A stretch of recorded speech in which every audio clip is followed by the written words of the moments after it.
Hello, everyone. Thank you so much for your patience with our delay, but I am super excited to be here with Kait Scalisi, and we are going to dive in a moment. But first of all, I just want to thank you for being here. And since we aren't able to be live today, please post your comments, your questions in the comments, or you can message me, and we will make sure to get back to those as we can. But yay, welcome, Kait. Kait she is an acclaimed sex educator and creator of Passion by Kait. She is a wonderful supporter of women and women's sexual rights, and she has a beautiful community that she has created. And I'm super excited to talk to her today specifically because we're going to all dive into pleasure and why it's so important and passionate monogamy, among other many beautiful things we're going to discuss today. But Kait, I would love if you would just take a moment to introduce yourself to everyone. Yeah, absolutely. So thank you so much for having me first and foremost. I'm so excited and honored to be here. And so again, my name's Kait. I'm a sex educator. And the goal of all of my work is really to help women to experience freedom and pleasure.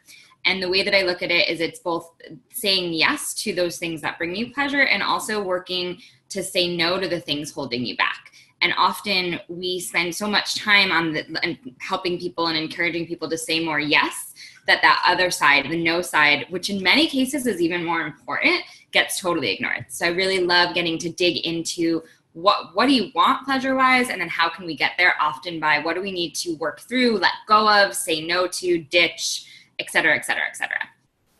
Beautiful. Yeah. Well, thank you so much again for being here, and thank you for your patience and dealing with all our technical stuff. It happens. It's fine. Reality. That's what I like just to remind people. We're just real women living the real life, and shit hits the fan sometimes. So you just sometimes you gotta give your dog the treat just to get him to shut up, and that's what you do. So I would love to just start out with a little bit of your story and kind of what led you to this work. Yeah, so I basically stumbled into this work. I was in college, and I was paying for myself, putting myself through school. Senior year came, and my partner was going to live in Germany for a full year. And I was not the most mature about it, I will be honest. I was a little resentful, a little pissy. I was 22 years old, and I thought the world revolved around me. And so around that time, one of my best friend's cousins had started doing these sex toy parties. So I had hosted a bunch. It was the year we all turned 21. And so I'd hosted a bunch, and she kept being like, you would be great at this. You would be great at this. And I was like, no, I already work 5 jobs. I don't need, no. So then my partner leaves for Germany, and I'm like, this sucks. I need money to go visit him. And also I kind of want to do something that's just for me that he's not totally on board with, because I totally was not completely on board with the Germany thing, even though ultimately it's good that he went. But he was definitely a very typical guy at that time. No, why do you need sex toys? You have me. And I was like, so it was really kind of a petty big fuck you. And also I need to make money. So my plan was really buy the kit to get started, make back my investment, earn enough money to fund the 3-week-long trip to visit him, and then kind of get out. So that was 8 years ago. So that plan, it was a very good thing that I said yes to it, because slowly but surely I realized I was doing so much more than selling sex toys. And I think back with a little bit of cringing to those early events that I would do, because I just knew so little, and I was very much rooted in society's ideas about what sex looks like, what relationships look like. And I know that I've definitely probably didn't do the best job I could have at that point in time. But that's, you live and you learn. And so over the years since then, I've had the honor of working with cancer patients, with new moms, with healthcare providers, CEOs, stay-at-home moms. I mean, you name it. It's just kind of snowballed from there. I still sell sex toys. I don't do the typical in-home parties anymore, but they still are a pretty big cornerstone of the work that I do. Beautiful. I think that's such an interesting story too, because, and I think back to those days of, when you're in your early 20s and, everything is just, you're just, like you said earlier, you're just kind of based on what society's taught you about what sex is.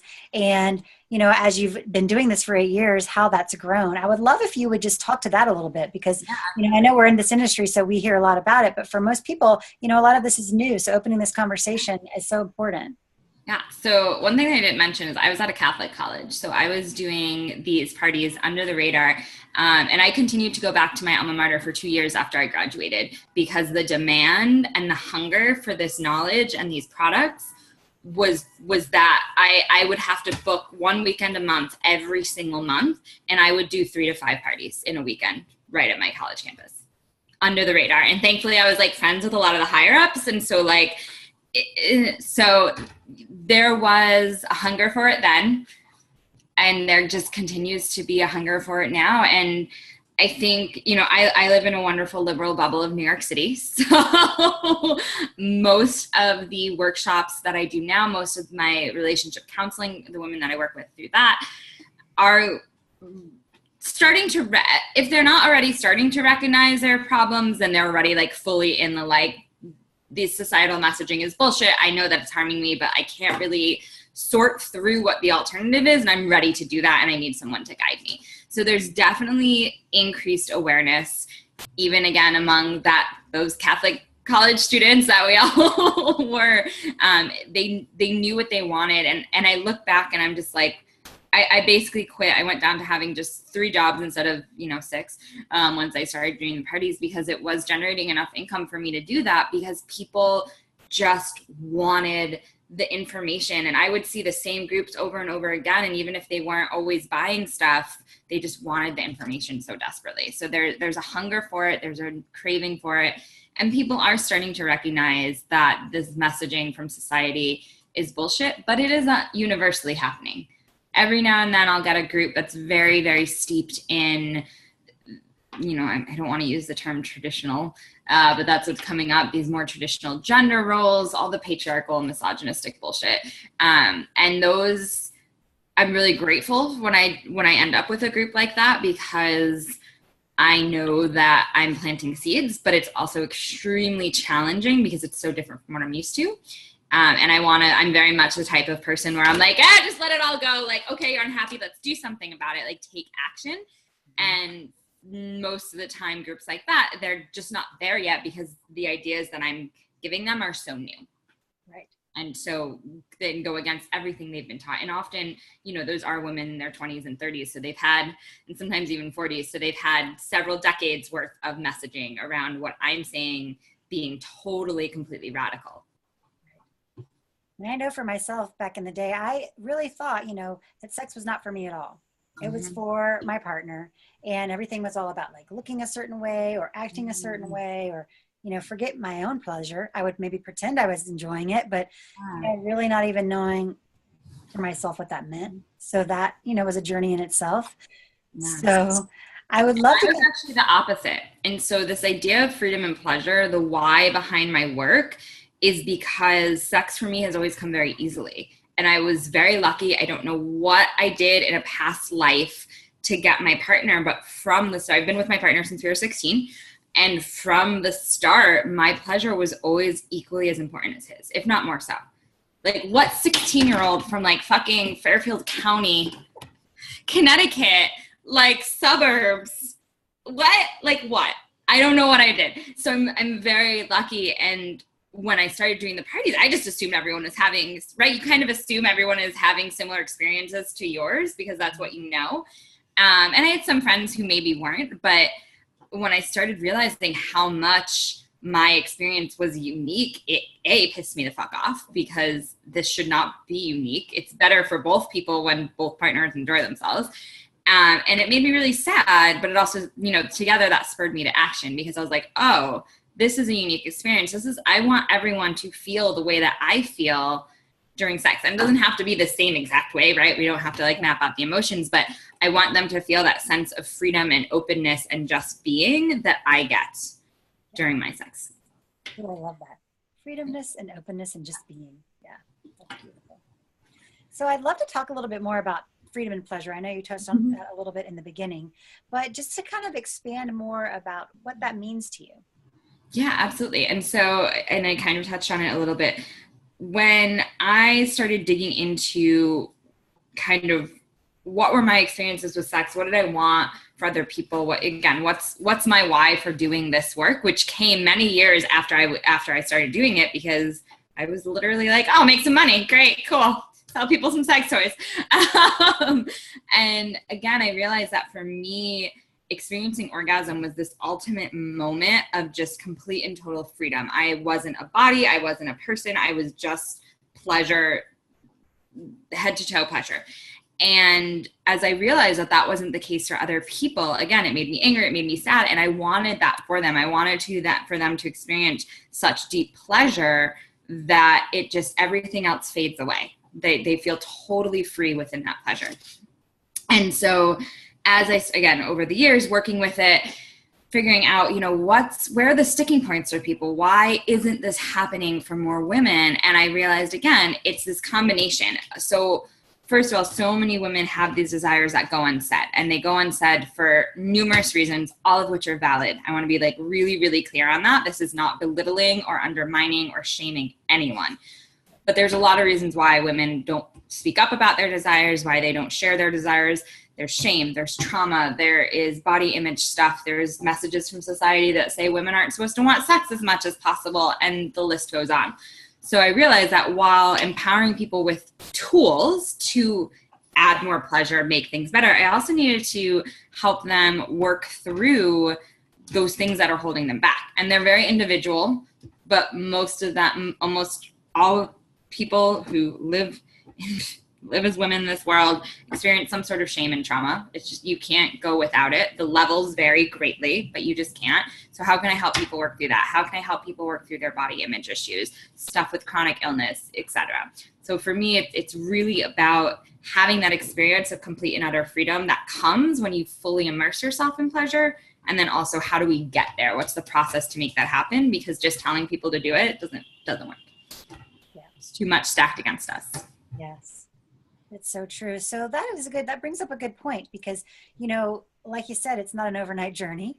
So if someone is on this journey and they're like, I don't even know where to begin, what would be, one or two things I could start with? Oh, it's so individual.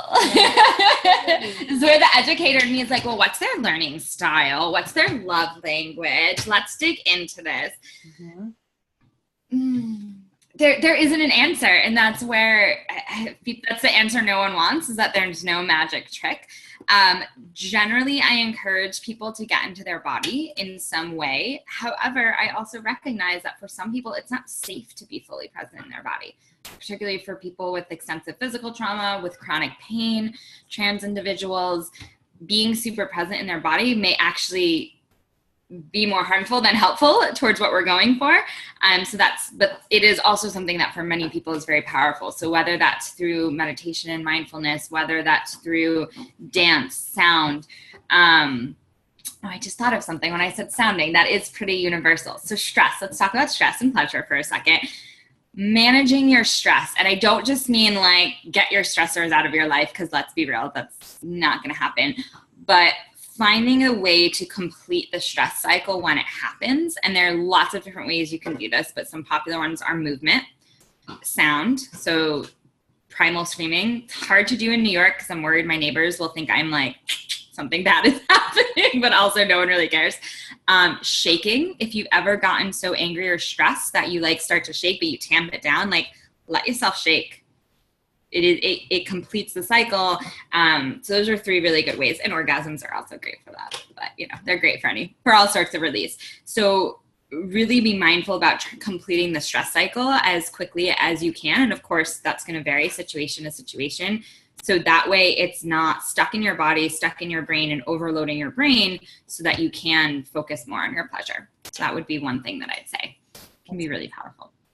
I love that, because it is so powerful when you give your body that experience of completing the stress cycle. Mm-hmm. And I feel like for so many of us, we're just conditioned not to do that. So instead we'll like turn to numbing behaviors, like eating or drinking or whatever it may be.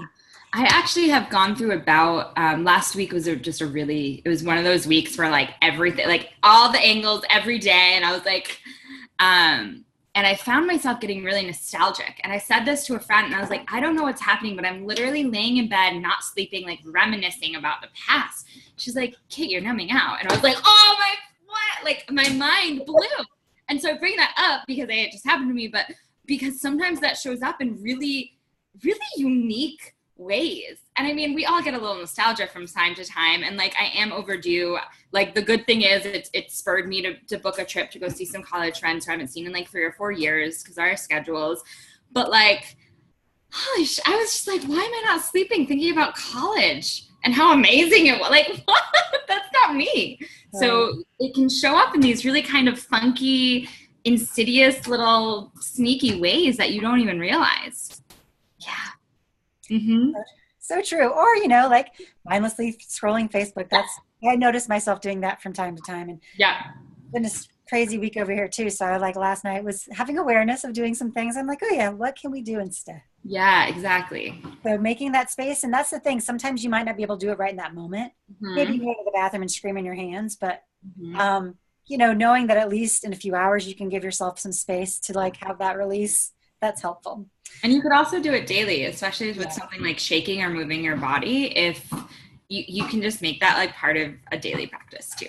And it doesn't have to take long. It could be one song in the shower or just like while you're brushing your teeth, kind of just like bounce around a little bit and just kind of literally shake it out. Yes, I love that. So I'd love to talk back to, you know, you mentioned on saying yes to your desires, but also saying no to the things that are kind of keeping you from them. So what would you say, you know, kind of some of the things you see most? I know everyone's individual and it's hard to make generalities, but how would you kind of help women in that area? Yeah, so I would say shame, trauma, and body stuff are the 3 most common. And I personally don't work with women who have extensive trauma that's still active in their bodies. I have some amazing colleagues that I refer them out to. So I love Rachel Maddox's work. My friend Dawn Sarah does amazing work with people around it. Therapists, there's lots of really great people that focus in and they're fucking magicians around it, not me. So, but again, as I mentioned, most of us have some sort of shame and trauma in our backgrounds in some way, shape, or form. And it's just where we are in that journey. So really working through the stress with that, it can be really powerful. For body stuff, something that I really encourage people to do is to spend time naked every day. And this can be really hard for people, but if we look at little kids, I often refer them like, how do little kids live in bliss? Like we need more of that in our lives. Little kids are just like, whatever, I'm going to run around naked and no one gives a shit because no one does. And as we get older, we cover up, right? It's not good. We can't be seen. Bodies are bad. They're shameful. And so I really encourage people, and I actually, for people who are really hesitant, I usually encourage them to start by sleeping naked or maybe in just like a pair of like some underwear if they're like not comfortable. And this way they're not actually having to look and engage with their body yet. They're sleeping. And if they start to get caught up in these thoughts about, oh, my body, blah, blah, blah, blah, blah, they can kind of focus on, okay, what do the sheets feel like on my body? What can I feel the fan or the heat or whatever? And they can kind of focus in on their sensations, and that will help ease the passage and building up to looking in the mirror at your naked body and doing some cognitive dissonance. So instead of noticing all of the things, that's going to happen anyways. You're going to look in the mirror naked and notice all the parts of your body that you don't love. And day to day that might change, right? One day you might be like, oh, my tits are great. And the next you're like, oh God, my boobs are too small or too big or whatever. But instead challenging yourself to name things that you like about your body. And so again, those negative thoughts are going to probably pop up because we've all been conditioned to think negatively about their bodies. It's the neural pathways of our brain, those ones are really strong. So it's easy for that to happen. It takes work to be like, oh, let me name 3 things about my body that I like. And sometimes you start with that I'm okay with or that I see. I'm a really big fan of baby steps and going through stages of change because so much of the advice that I read is just like go from 0 to 60. And some people that can happen, most of us, it doesn't. Or it can happen around something, but not everything. So start where you are and spend some time naked. I love that. And I love how you say even just seeing what you see. Yeah. Like it can be that simple. It doesn't have to be like, oh, I love my arm. And you're most likely not going to go from I hate myself to I love myself. I'm a magical human being. Right. And, you know, that's, you have to go through the steps of I hate myself. I am myself. I'm okay. I like myself. I love myself. And then think too, also recognizing that progress isn't going to be linear. And that also, I mean, even the people I know who have the best body image, they've done all the work around their shame and trauma. They're just they're fully embodying freedom and pleasure. They still have their days where they don't, and that's okay. But again, we don't see those narratives often. We see that just love yourself. Like it's that, like, no. And I think that's so true. Just honoring that is a journey. Yeah. And, and it's okay to have backwards days or bad days. Mm-hmm. It's human. Yeah. Beautiful. So I'd love to switch gears just a smidgen and kind of talk. I love how you say passionate monogamy. That sounds super fun and juicy. Mm-hmm. And I think I know so many of the women watching are in, long-term relationships, and that's always a big thing people come to me with, mismatched libidos, or how can we keep the desire up? So I'd love for you to chat a little bit more about what passionate monogamy is and, what that means to you. Yeah. So I use this term because what I realized, and this will not be a surprise to you, and it may not be that huge a surprise to people watching. So monogamy is the default, right? It's what's considered normal, and that's just what it is. It's not a choice for a lot of people. And if you make a different choice, that can be seen as strange or weird or whatever. It's not. All relationship structures are beautiful. But I realized that we can kind of go along with the stream, or we can choose to be monogamous and choose to keep things passionate rather than just go along with the stream and go along with these scripts about, what is it? Marriage, dead bed, marriage, death bed, or whatever. All these ideas, I'm thinking there's like a Reddit chat. I don't even know. I don't use Reddit. I just know there's a Reddit stream that talks about something about dead marriage beds. And this idea that if you're together for too long, it can't be fun and it's going to be different. And once you get married, your sex life goes down the drain and And like, why does that have to be what happens? And I think for some people who find themselves in that situation, monogamy might not be the right relationship structure for them. And that's amazing. And again, I refer you out to my friends doing amazing work around ethical non-monogamy. But there are for some people where they get there and it's like monogamy is what they feel is a good fit for them. And it's just a matter of how can we add the passion back in? How can we help create, help make their sex life as intimate, exciting, and fulfilling as the rest of their relationship? So most of the women I work with, that's the situation they're in. They have these really beautiful, strong partnerships, but their sex life isn't at the same level, and whatever that means. So mismatched libidos, etc. So it's about, figuring out what is it that they want out of their sex lives, that they want, not that society tells them to want. What do they really want? And then how can we make that happen? What are some steps we can take to make that happen? How can we be practical about that? Because most of us have these really beautifully full lives right now, and sex is really important, and sex is one piece of our beautifully full lives. So I personally I don't subscribe to the fact that you have to spend hours a week or a day working on your sex life and relationship to make it better. There are circumstances where, yes, that's what you need to do, just like you would do that for your health or for your job. There are certainly circumstances, but for most of us, that's not the case in my experience. It's like, how can we make some small tweaks here and there so that you can think about sex more, be in the mood more? What myths need to be broken? What re-education needs to happen around desire, around arousal? So, right. Yeah. I love how you say that, the re-education, or what myths need to be busted, because, a lot of people don't think even that could be something that's holding them back. Mm-mm. So I find that. Yeah. So particularly with mismatched libido, it's this idea of like what desire actually is, and our longing for, again, society's and often what male desire looks like, which is very spontaneous, when in reality, most women's desire is either responsive or context dependent, meaning that they don't feel the urge for sex until after sexy things start to happen. Or they may, but it just depends on all the other things going on in their life, how stressed they are, how tired they are they feeling themselves or not? Did they have a fight with their partner? Did their partner cook and do the dishes for them, even though usually you only do one? Like, what are the other things that are happening? And again, what I've really learned is that most of what impacts people's sex life has nothing to do with the actual mechanics of their sex life. Right. With all the stuff outside the bedroom. Yes.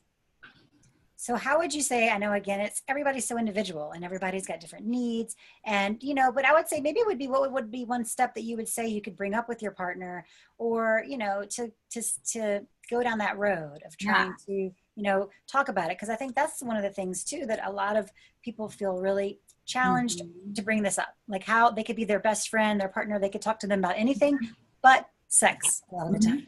So I'm going to answer two questions because I'm hearing another question within there. So I'm going to answer that and then get to the how to bring it up. So in terms of steps you can take to have more passionate monogamy, the first, what I recommend doing, and this comes out of Emily Nagoski's amazing book, Come As You Are, is basically kind of doing a sex life audit. So think about a couple of times when you had amazing sex and think about them individually.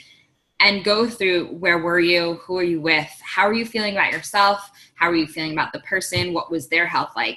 What happened before? What actually happened during? What are you seeing, smelling, hearing, feeling, right? So go through and do that for, say, a couple of really amazing sex times. And then think about some sexual experiences that maybe weren't great. And when I say not great, I mean like they were disappointing, not that they were traumatic. Take care of yourself while doing this exercise. But times where you were left with like, that's it, or like, oh my God, that sucked, right? And do the same thing. How are you feeling about yourself, your partner, the relationship? Who was it?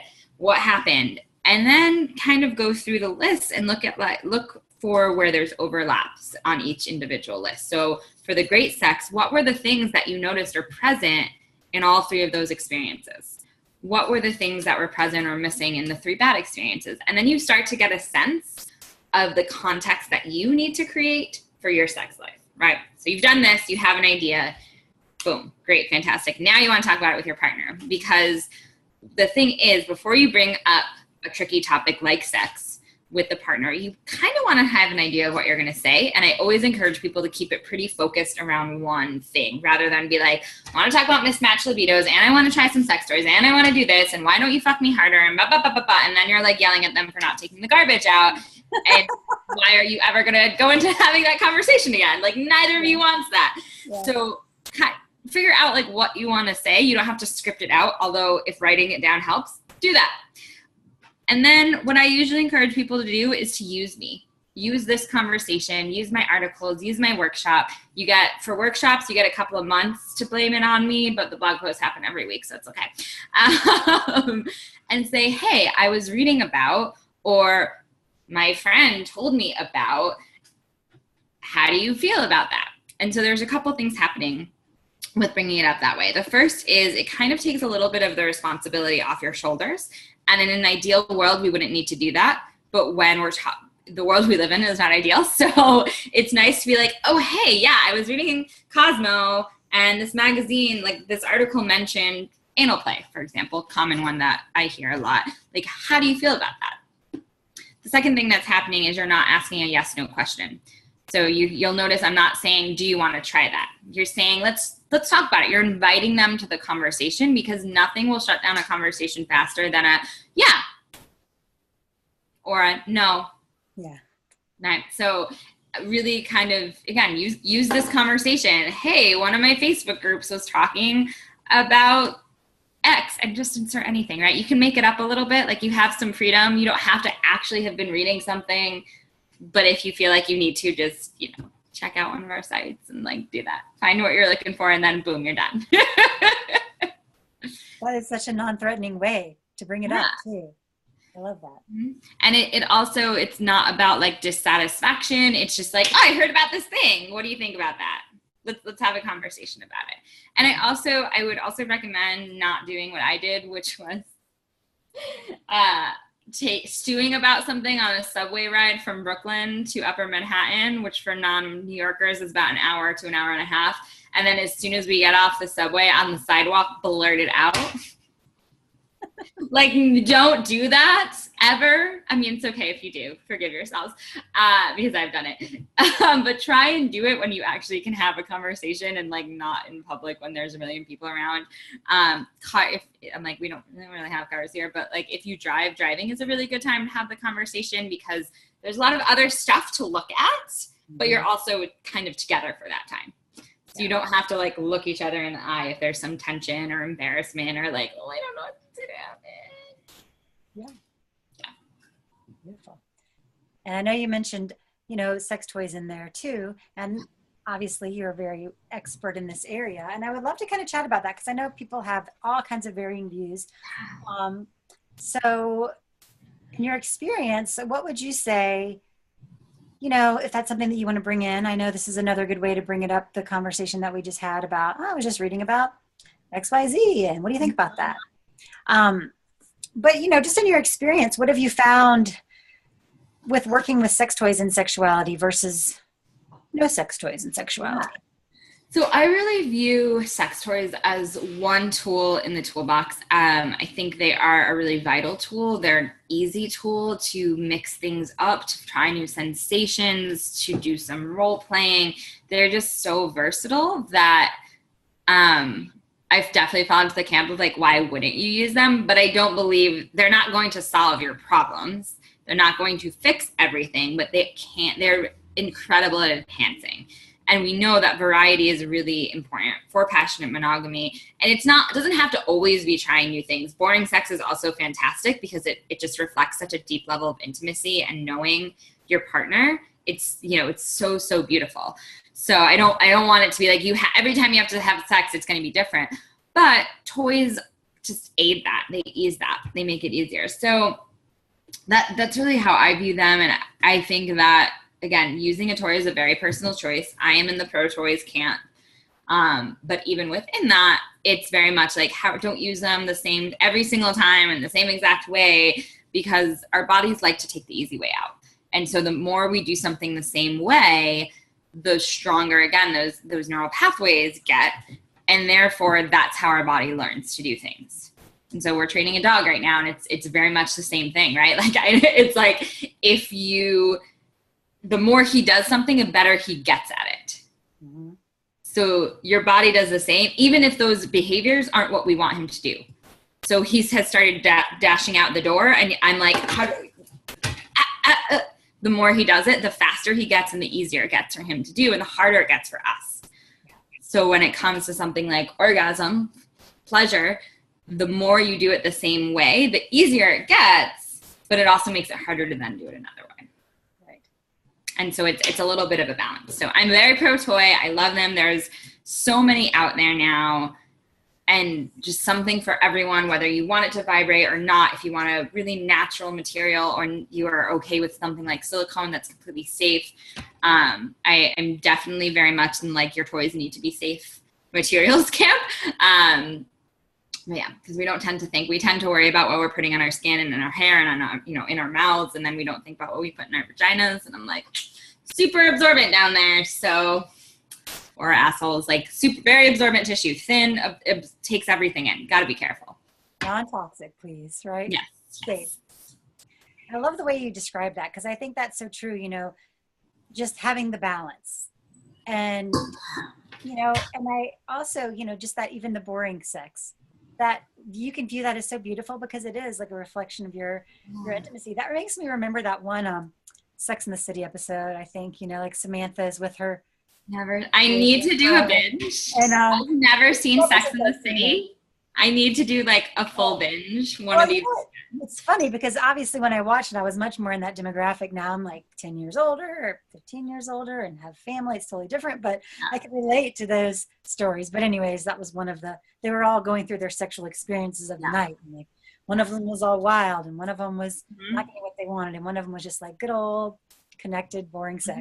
They were both and most of us in relationships, in committed long-term relationships, we're going to experience all of that in any given year. Yes. And that's, again, those aren't the stories that we hear often. We hear you have to have sex X amount of times per week and in this way, and it always has to be wild and new and fun and different. And like all of those experiences are just so normal, and they're all going to happen to us within a couple months, within a year, within a couple years. So yeah. So true. Well, I'm so excited that I had the opportunity to talk with you. Me Thank you so much too. for taking the time. And I would love if you could share with everyone where they can find you. Yeah, absolutely. So I am Passion by Kait, and it's Kait. And it's hard to remember that part, but once you get it, it's everything. So my website is passionbykait.com.